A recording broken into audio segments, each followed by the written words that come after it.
Today we'll be looking at how Minimax Algorithm is used and implemented to play Tic Tac Toe. Let's start by looking at what kinds of functions are in this kind of algorithm and what's their purpose. The first function we will examine is the player function. The idea behind this function is finding out who the player is, X or O. We created a simple mathematical equation to figure this out. If the number of O's on this board is less than the number of X's on this board, then it is O's turn. Else it's X's turn. For instance, on this board we see O's count of 1 and X's count of 1. 1 is not less than 1, therefore it's X's turn. Now we have O's counts of 1 and X's count of 2. 1 is less than 2, so it's O's turn. Our next function looks at all possible actions. In this case, it's O's turn. These are all the possible places O can be placed. Each of these actions is stored as an XY coordinate. After choosing an action, we must have a new board. This is where the result function appears. It takes the board in action and displays a new board.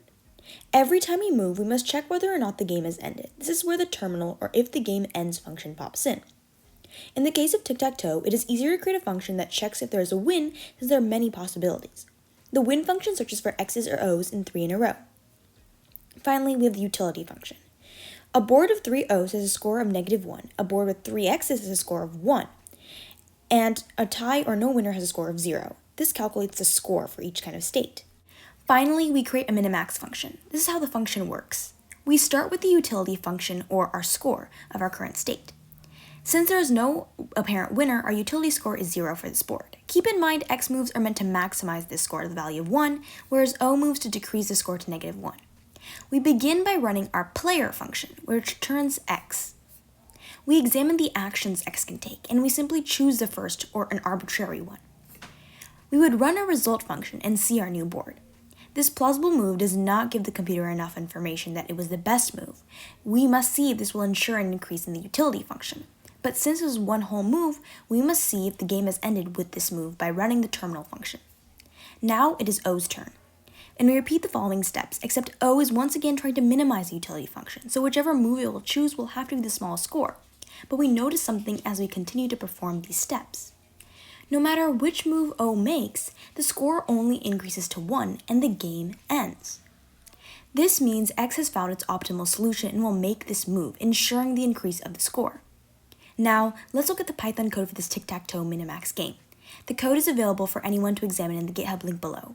Let's begin with the min-max game base. This class is constant for all kinds of min-max problems. These functions are in each type of problem. The initial state is the state at which the game begins. The player function returns which player's turn it is, since Minimax is used for 2-player games. The action function is used to find out all possible actions that can be taken by a certain player.